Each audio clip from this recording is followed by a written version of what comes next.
There is no fighting in central Kupiansk, Lieutenant Colonel Alexei Belsky, spokesman for the Dnipro Joint Forces Command, told. The Russians' goal is to retake Kupiansk. The Dnipro Special Operations Unit reported on the situation in the city and the tactics the Russians are using. Reports of fighting in the city center are untrue. The occupiers are operating in northern Kupiansk, where they managed to infiltrate from the areas of the villages of Radkovka and Golubovka. The occupiers are eliminated, and some are captured, he reported. Belsky also noted that the captured Russians said they infiltrated the city in groups of 2 to 9 people. Some of them were dressed in civilian clothes. Each group had its own mission. Specifically, one group's goal was to seize a 5-story building at a specific address, while the other group's goal was to seize a 9-story building. He reported that the defense forces flooded that ill-fated pipe through which the Russian exited to the outskirts of Kupiansk. As a result of these actions, the occupiers try to cross the Oskol River on rafts and boats.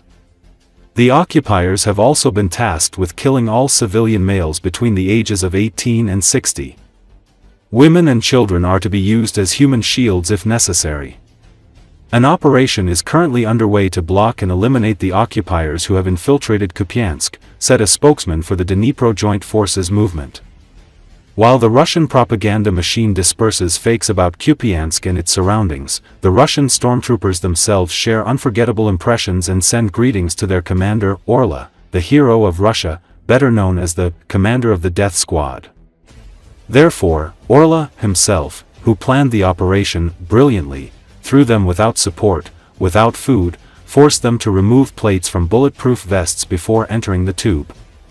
Recall, Russian troops were recently found attempting to infiltrate battle lines in Kharkiv by crawling through an underground pipe, with Kiev's forces trying to stop them by flooding or fortifying such ducts. Ukrainian observers publicly identified the pipeline tactic last week in Kupiansk, a city in the Kharkiv region that has seen heavy fighting along the front lines. It's the third time since the war began that Russian forces have been found crawling or walking in gas or water pipes to avoid detection, and the tactic could present a growing defensive challenge for Ukraine. The General Staff of Ukraine's armed forces confirmed in a statement that Russian troops had used a pipeline to move troops near Kupiansk, though it said that the city is still under Ukrainian control. The pipe's exit was not located in the city itself, the General Staff wrote, adding that Ukrainian forces had flooded several such passageways. It should be noted that there are several pipelines in the Kupiansk area, the statement read. 3 of the 4 lines have already been damaged and flooded, and the exit of the 4th is under the control of the defense forces.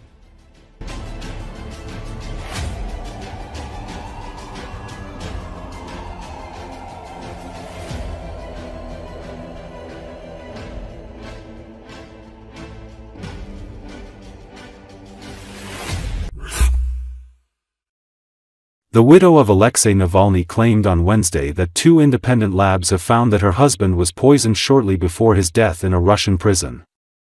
According to Associated Press, Navalny, who crusaded against official corruption and staged massive anti-Kremlin protests as President Vladimir Putin's fiercest foe, died in the Arctic penal colony in February 2024.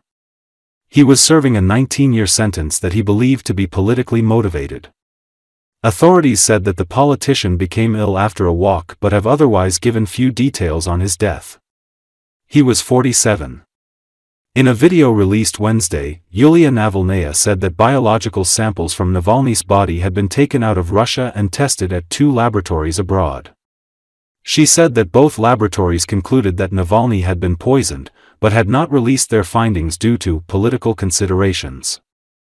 Navalnaya didn't provide any evidence for her claims regarding the labs withholding the evidence.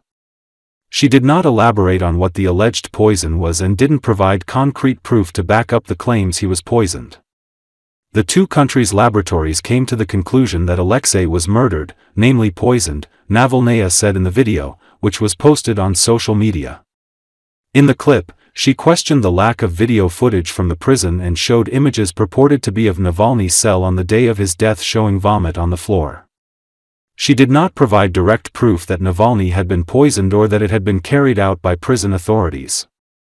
I demand that the laboratories that conducted the research publish the results, she said. Navalnaya has repeatedly blamed Putin for Navalny's death, something which Russian officials have vehemently denied. In a press conference Wednesday, Kremlin spokesperson Dmitry Peskov said he was not aware of Navalnaya's statement and said that he could not comment. У меня в руках показания сотрудников ИК «Харп», 5 человек. Мы их раньше никогда не показывали. Все они рассказывают, что происходило с Алексеем после перевода в эту колонию. И конкретно 16 февраля. Вот этот двор, в котором Алексей гулял. Такая же камера, только вместо крыши решетка. Во время прогулки Алексей постучал в дверь, сказал, что ему плохо. Когда дверь прогулочного двора открыли, он сидел на корточках и повторил, что ему плохо. Но его даже в медсанчасть не повели, просто завели обратно в камеру номер 16. Алексей лег на пол, потянул колени к животу и стал стонать от боли. Сказал, что у него жжет в груди и животе, потом его начало рвать. Это та самая камера, номер 16, в которой умирал Алексей. У Алексея были судороги лица и верхних конечностей. Алексея вытащили из камеры. Пока его несли по коридору, он начал хрипеть. В медицинском кабинете его положили на кушетку. К этому моменту Алексей уже был без сознания, в которой ему было плохо, в которой его рвало.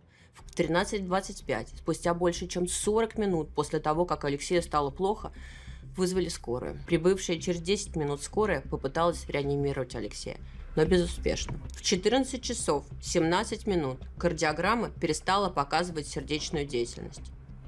В 14:23 реанимационные мероприятия прекратились. Он лежал на полу и стонал от боли, в которой он бился в судорогах. Судороги могут оказывать на отравление. В выписке из судмедэкспертизы про судороги не сказано.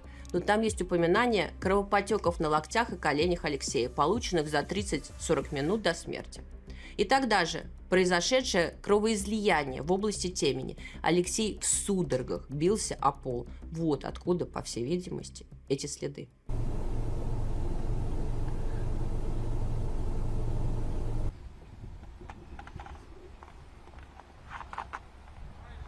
Мы смогли получить и надежным способом переправить за границу образцы биологических материалов Алексея. Лаборатории, по крайней мере, 2 стран, независимо друг от друга, провели исследование этих образцов. Лаборатории 2 стран пришли к выводу: Алексей был убит, а именно отравлен. Деньги у меня заканчиваются, благодаря вашим решениям они закончатся еще быстрее. Так что присылайте. Я обвиняю российские спецслужбы в разработке запрещенного химического и биологического оружия. Я требую от лабораторий, проводивших исследования, опубликовать результаты.